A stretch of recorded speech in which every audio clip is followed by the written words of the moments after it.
Ladies, gentlemen, and haradrim of all ages, we are a week and a half into the season, and over the course of these few days, the developers have been quite busy with multiple client patches and hotfixes hitting Diablo 4 on a nearly daily basis, excepting the weekend, of course. Through these have come fixes aimed not only at just, of course, pure bugs, but also at enhancing the experience for players. Things like changing the drop rates of problematically scarce materials like Forgotten Souls, or even changing the entire pace of the realmwalker activity in the larger client patch that happened just a couple of days ago, and making it feel just completely different to play. Since then, there has not been a massive amount going on, but there have been a few things that are absolutely worth talking about for the game, including a new hotfix that released, some stats compiled by a player with interest in sharing useful information, and then of course another new Spiritborn Bugged interaction being used to push damage even higher on the already most busted builds in the entire game. First things first, then the hotfix right from the developers themselves. This hit just a few hours after patch 2.0.3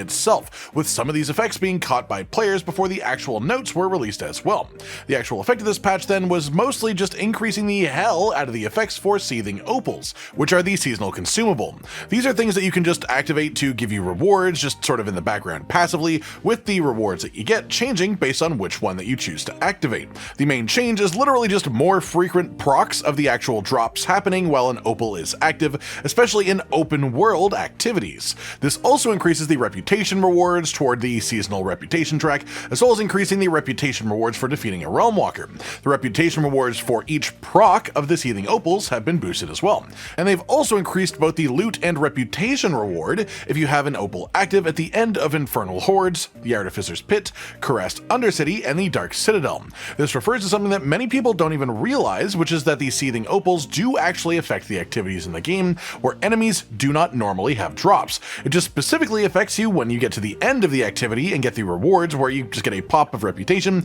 and a bunch of bonus goodies based on the opal that you've had active. So this being increased is actually nice as well. On top of that, they've also made gem fragments stop dropping from the tormented bosses, meaning the lair bosses in Torment. And while I don't think it was necessarily a negative that they did this in general, it was creating a lot of screen clutter due to the current gem economy and a lot of players being capped. So this is sort of a band-aid fix to a pure quality of life problem more than anything else. The real solution to this long term would be to raise the cap of gem fragments that players can hold in your inventory, because obviously the main issue right now is that there is a gem that costs 100,000 fragments to craft, so obviously what they need to do is make fragments drop in high enough quantities and endgame activities so you can reach the actual amount to actively craft these, which they did. But there is essentially a finite amount of each one of these gems that each player would need to craft, so you stop spending fragments once you have done that. But you keep gathering the fragments at the same rate, so it's very easy to hit the caps, which are 999,000, and again, the crafting amount required for the highest tier of gem is 100,000.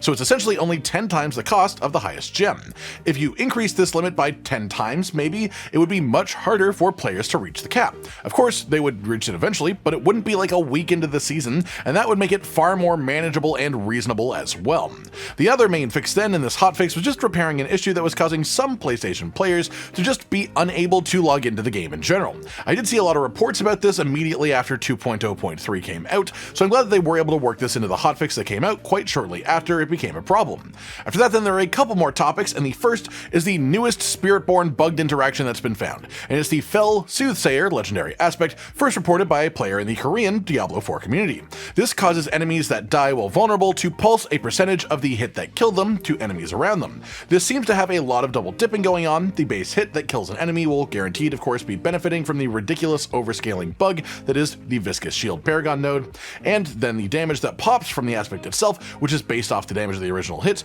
then scales with viscous shield damage bonus a second time, so it double dips on this. As well, especially when pushing pit tiers, the most common hit that will kill an enemy because they have lots of health is the proc from Jaguar Spirit Hall, as this is the main thing that will hit for the highest individual numbers. And while Jaguar Spirit Hall is not supposed to fuel into itself, what it can do is be fueled by this specific aspect, which then is also fueled by Jaguar Hall. So to explain what I mean, Jaguar Spirit Hall will get the killing blow a lot of the time against higher health enemies. The killing blow will then echo to nearby enemies for a large percentage of the damage that you did, including the Jaguar Spirit Hall hit that killed them, and that can be the part of the damage that scales into the new Jaguar Spirit Hall proc on different enemies. If that then kills an enemy again, then it will continue scaling onwards and upwards as a result. So essentially a large pack of enemies with high health pools will actively melt each other due to this effect, very similar to the Shatter Key passive from Sorcerers. This doesn't help help with bosses really unless they have ads, so working this into your build will lower your single target damage a fair amount than not having it,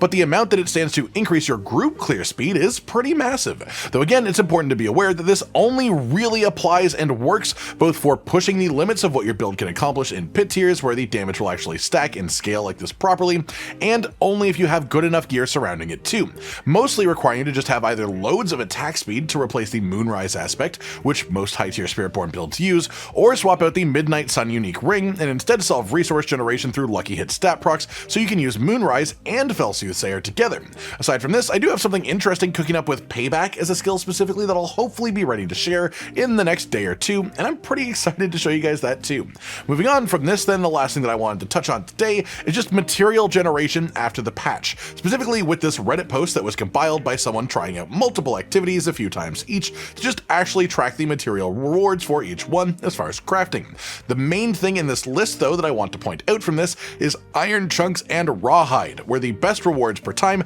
seems to be just a proper Duriel rotation, doing Duriel on repeat, getting the actual raw mats that drop from him when you kill him, and then also salvaging all the drops that you get that you do not need as well. This results in around 2,000 of both rawhide and iron chunks per 30 minutes, which seems pretty accurate to the rates that I was getting them from when farming this exact activity last night, so I do think this is pretty on it, and this seems to be the best drop rates for the two materials in the game right now. This is good to know and to be aware of course, but it also points out that this is still a definite problem point for deeper endgame players. Anyone who is masterworking ancestral gear, and especially hunting for specific masterworking procs on this gear and doing rerolls for it, has probably learned just how easy it is to spend thousands of either one of these materials in seconds. 2,000 you can easily spend just going to 8 out of 12, resetting and going to 8 out again, or even just hunting for the 4 out of 12 and resetting a few times there. For something fully RNG based, it is just way too quick to go through that for something that takes 30 minutes to farm. Not to mention that you also can spend a load of this really quickly while doing enchanting for your pieces of gear as well.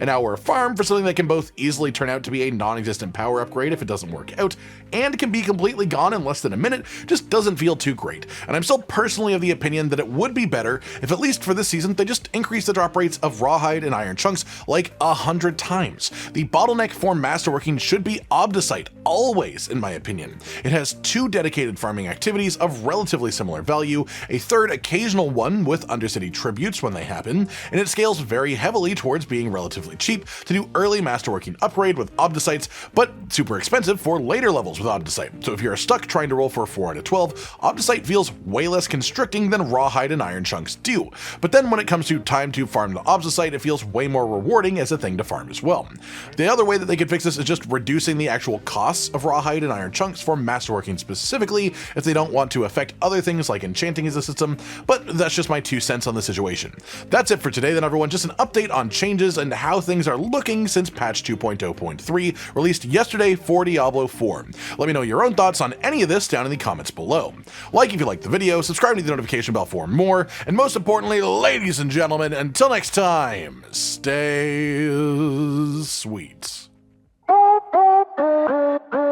Josh, Cotton, and Hollow with the videos, dropping the humor like a hammer on your tippy toes, bringing entertainment on a daily arrangement to take our insanity and turn it into entertainment. Yes, I said entertainment twice, to reiterate that it is nice to look into your faces on a mostly daily basis when you let us in your homes to make the whole world a stage. Goodbye.